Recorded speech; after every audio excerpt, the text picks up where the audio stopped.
This is being filmed in my home in Phoenixville, Pennsylvania. My name is James Ulinski, and the person filming this is Nick Santarone.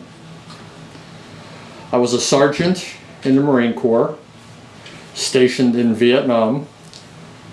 Some of the places I was in Vietnam were Khe Sanh, 861 Alpha, one of the hills overlooking Khe Sanh, Con Thien, the DMZ, Camp Carroll, the Rock Pow, and I was also a member of a battalion landing team off of the USS Dubuque with the 2nd Battalion 26th Marines Echo Company.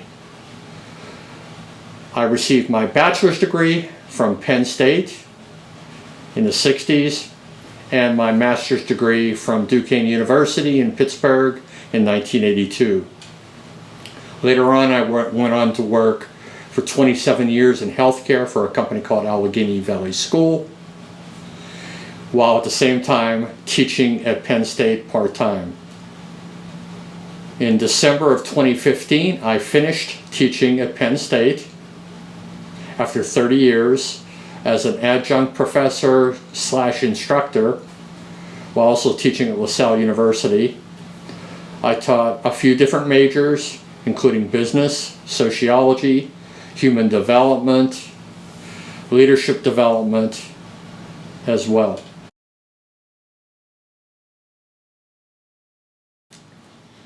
When I decided to join the service, I was living in West Aliquippa, Pennsylvania, a little town in western PA. I was 17 at the time. All my life I had wanted to join the Navy. I wanted to be in submarines. But after my graduation from Aliquippa High School in 1967, I decided that all of a sudden, out of the clear blue, I wanted to fight in Vietnam. And for some unknown reason, I decided I wanted to join the Marine Corps. I joined the Marine Corps at 17, much to the chagrin of my family, who did not want me joining the Marine Corps. My brother before me had served from 1960 to 1964 in the Marines. But I decided again, out of the clear blue, to join the Marine Corps. Signed up at 17, my parents signed the papers, went to boot camp, and then shortly into 1968, I went to Vietnam. Prior to that, though, I went through boot camp. I loved boot camp. I didn't know what boot camp would be like because my brother had served in the Marine Corps prior to me. So I knew not to receive chocolates in the mail. I knew to say sir. I knew all the things to follow and do so that I would avoid getting in trouble. Again, I loved the Marine Corps. I loved boot camp. I also loved the opportunity to be able to go to Vietnam. In fact, our drill instructors told us, for those of us who were going to Vietnam, many of us would not survive.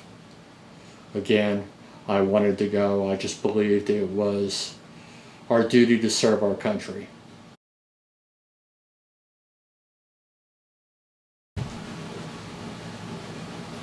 I remember very clearly my trip to Vietnam.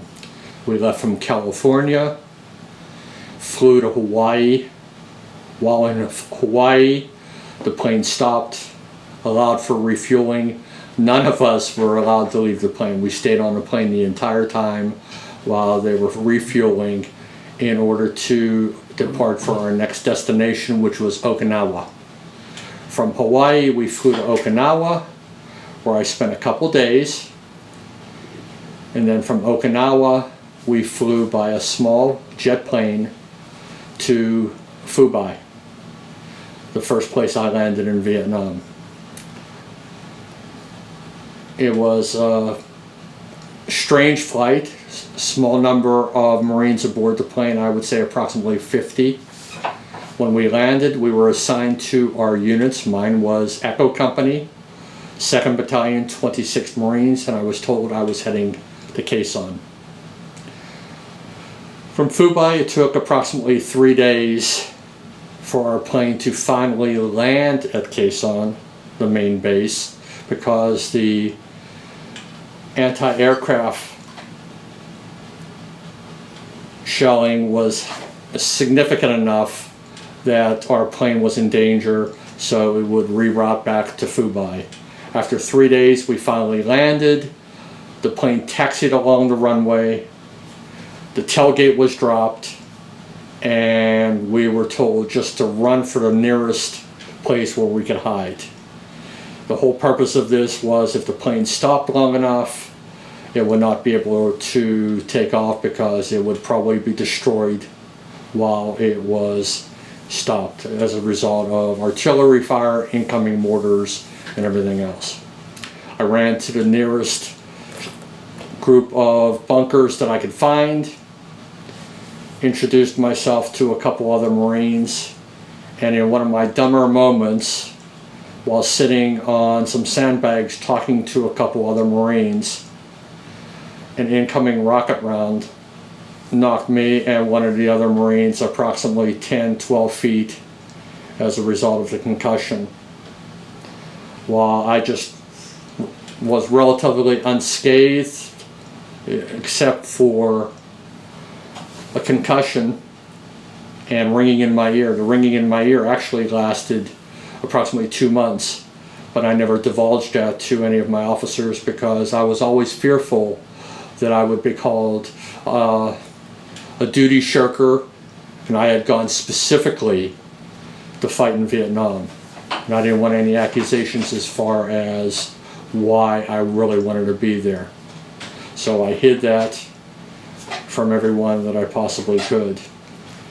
A few days later, a helicopter took us to 861 Alpha, the hill where I would stay for approximately 5 weeks, 6 weeks.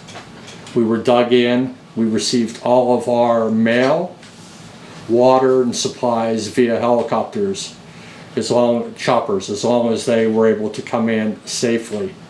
We lived in the side of a hill. I actually had rats living in the side of the hill with me. You would sleep in a hole in the side of a hill, come out, do your manning of the lines, and fighting with the NVA or VC, anyone who was trying to get into 861 Alpha. Again, we were the hill not overlooking Quezon and protecting Quezon. I was a crazy Marine at that time, so I volunteered for every listening post. They're called LPs. To me, I always thought it was a smart thing to do. An LP would be 4 Marines going outside the lines approximately 100 to 150 yards, so that if the enemy tried to probe the lines, you would be the first warning point for the rest of the Marines at the base. So while it was relatively hazardous, to me it made more sense because you could also get a little bit more sleep time. If you trusted your fellow Marines, you were supposed to have 50-50, 2 Marines up at all times while 2 Marines slept. We decided to do it 1 Marine up, trusting that he wouldn't fall asleep while the other 3 Marines slept. So I volunteered for every LP I could. I think even my officers thought that was probably a little bizarre. I would go out on LPs as a young Marine with a machete, as many hand grenades as I could, claymores. I earned the nickname John Wayne because I carried a green towel I had wrapped around my neck. I was 156 pounds, little skinny thing. I was also nicknamed Spider-Man as well because of some of the crazy things I did. Again, I went to Vietnam never expecting to come home, so this was all living for the moment. From Quezon, we marched down the hill when we were relieved and headed to Con Thien. Con Thien was my next stop. At Con Thien, we did minesweep operations to protect convoys out of Con Thien. While in Con Thien, I decided once again that I wanted to do something different, so I joined a killer team. A killer team is 4 Marines once again, not wearing flak jackets, helmets, go out only at night, and you would hit and run. I carried the radio while we went out. You taped everything so that you would make as little noise as possible. I actually enjoyed it because it gave me the opportunity. I always thought it would be harder to spot me during the evening, during the night hours in the dark, than it would be marching in the daylight with snipers and everything else. From Cantian, we performed some other operations. We went into, then we became a battalion landing team off of the USS Dubuque. The USS Dubuque carried choppers, and from there we went into places such as the DMZ. It was only supposed to be for a few days. We spent 15 days. A place called the Rock Pile, Camp Carroll, where the artillery was, and a number of other destinations as well. While in Vietnam, I had some injuries. I had one injury where an ammo can fell, hit the top of my thumb, and the humidity was high enough and the heat was high enough that within a week I had an infection in the thumb, and I literally was able to remove the thumb along with the thumbnail, put it on my finger. I was a goofy Marine, and say, look, I have two thumbs. You had another coating of skin, obviously, minus the thumbnail, which eventually grew in. I also had immersion foot and worms at the same time after an operation during the monsoons, where our feet was constantly underwater, or in the water at least.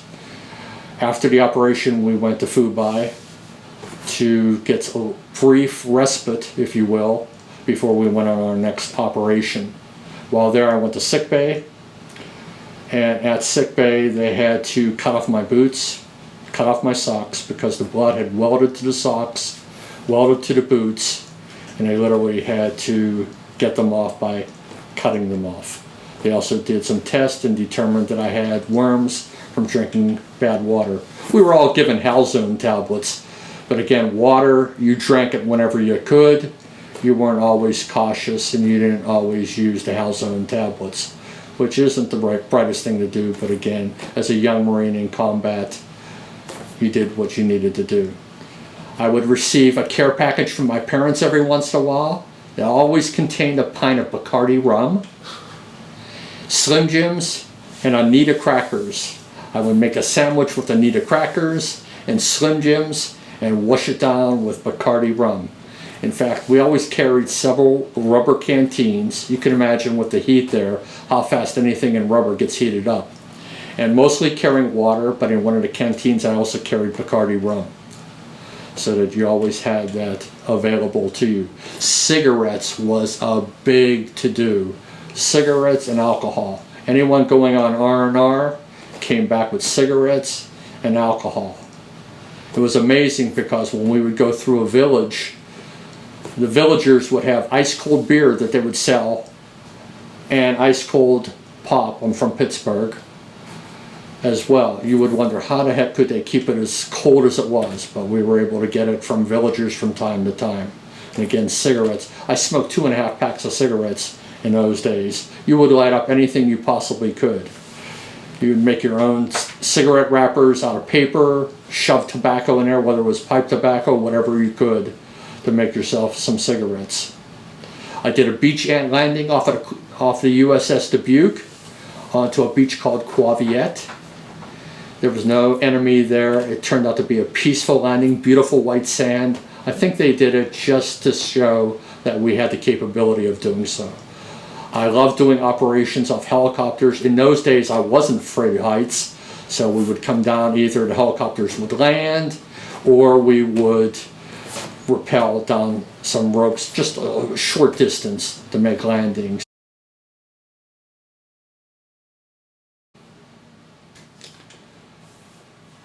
About halfway through my tour in Vietnam, I became a team leader, which meant I was in charge of 3 other Marines. I am glad, in looking back, that none of my 3 young Marines who served with me on my fire team never were injured. But again, being the crazy Marine that I was, I volunteered myself, and obviously, since I was going on LPs and missions, they went with me. In retrospect, I put them at risk probably more times than I should have.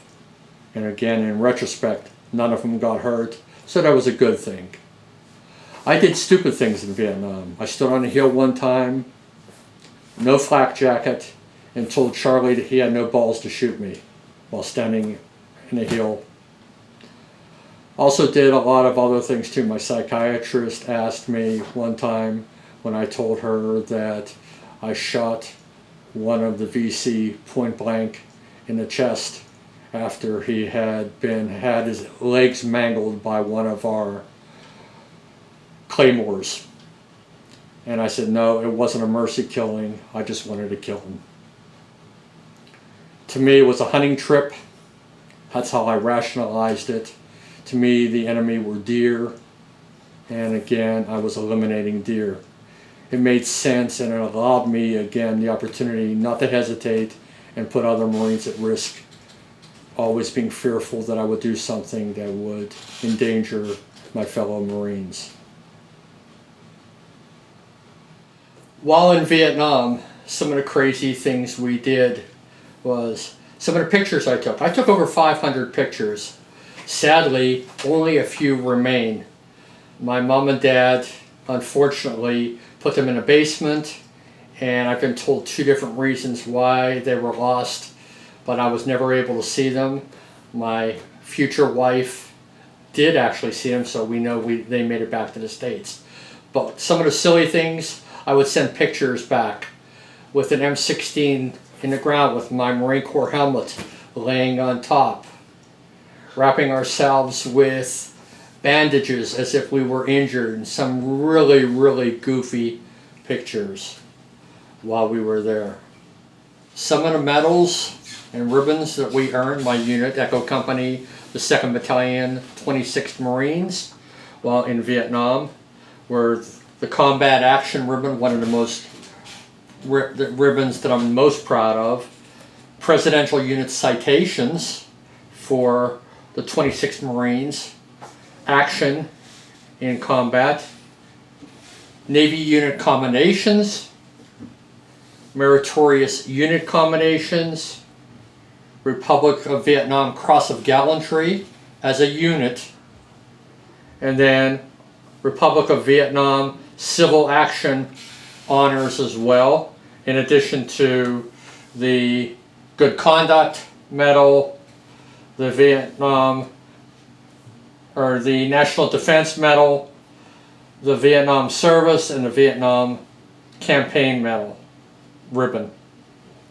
So, and again, my Sergeant Chevrons in the 3rd Marine Division. So just some of the medals that we earned, or all of the medals that we earned while in Vietnam, while I was in Vietnam. Upon returning to the States, that was interesting.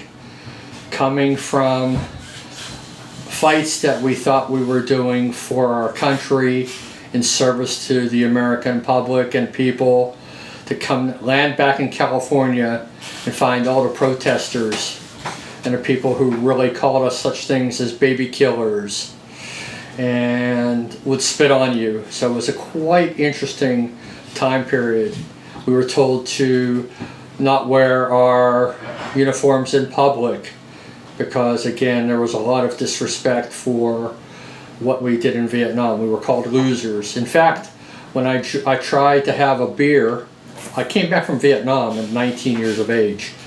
I stopped in my local VFW and also the American Legion. In both places, I was not allowed to buy a beer because I was called a loser by 2 military organizations.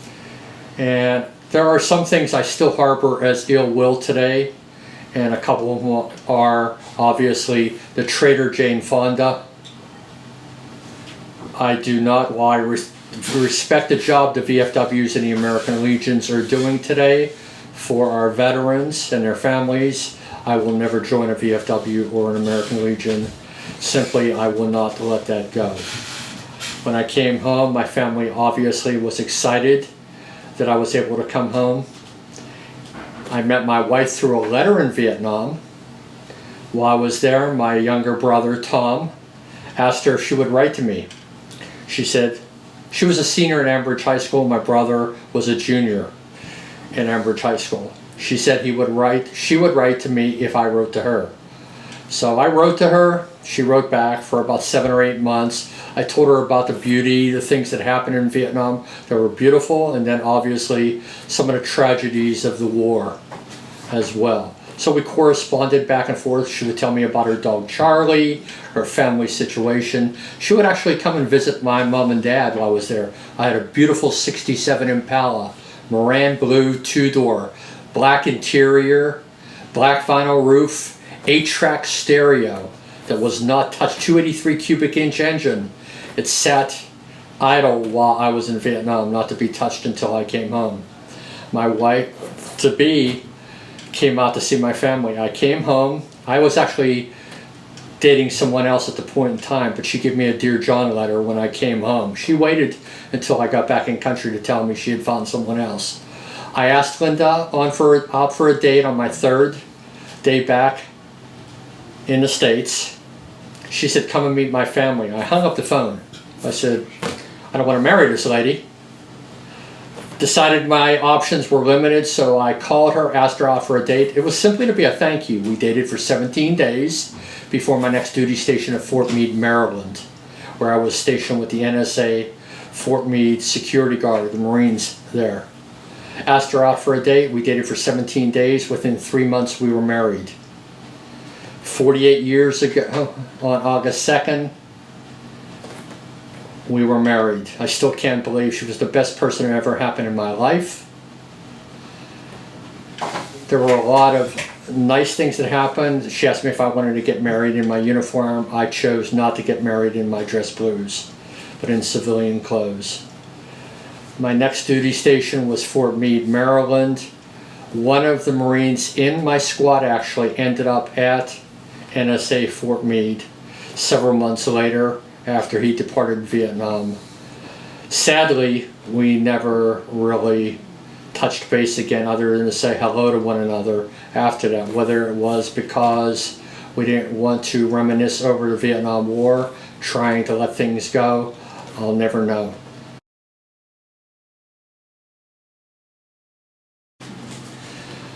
In 1971, I left the Marine Corps.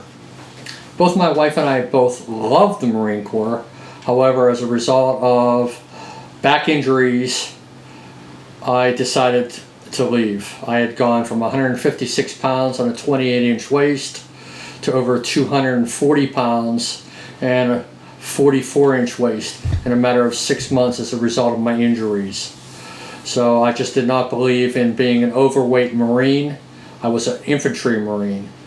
So I left the Marine Corps. We were living in Laurel, Maryland, about 5 miles outside of Fort Meade, where I was stationed, again with NSA, National Security Agency, with the Marine Guard there.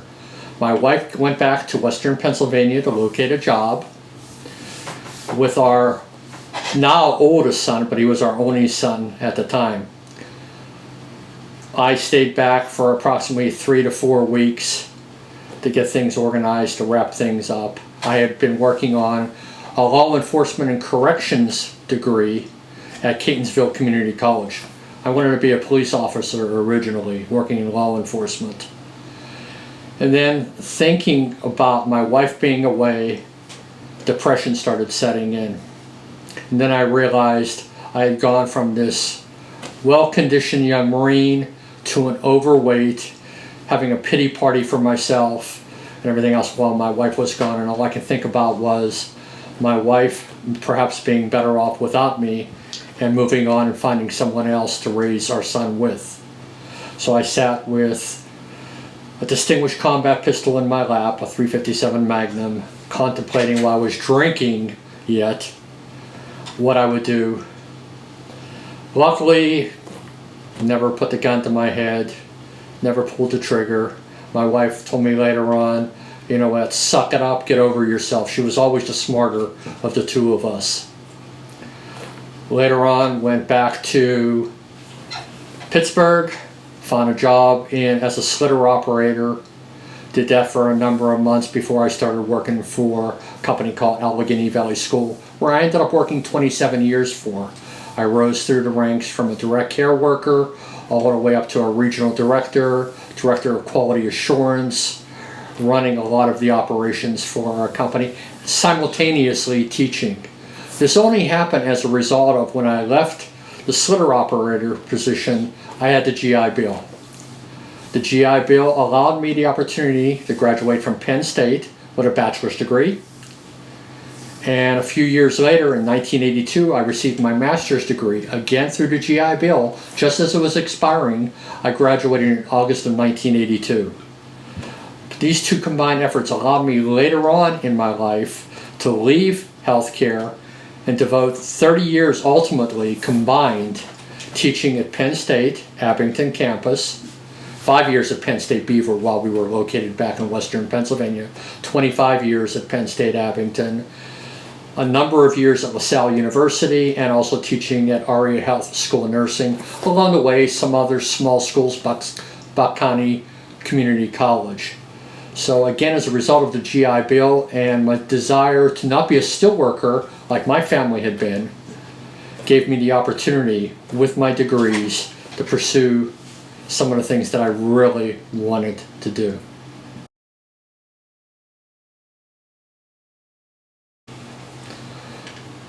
Sitting back many years later now as a soon-to-be 68-year-old man, looking back on how do I feel about war, I believe that there are times when we need to go to war in support of other people. I'm proud to have served my country, even though we were not appreciated by many people. There were a lot of good people at that time who did support us. But I believe we have a commitment. We should honor our services and our country by giving years of our life in service to our country. So many organizations I've joined since then, and this is just in the last few years. I've been a life member of the Disabled American Veterans for over 40 years, but just in the last several years did I choose to get involved. The same way with the Viet Nam Veterans of America. I'm a member of Chapter 349. I am not actively involved in both organizations. We do things such as First Fridays, where we try to support veterans and their families who are coming back from Afghanistan, Iraq, and other areas where we were engaged in warfare.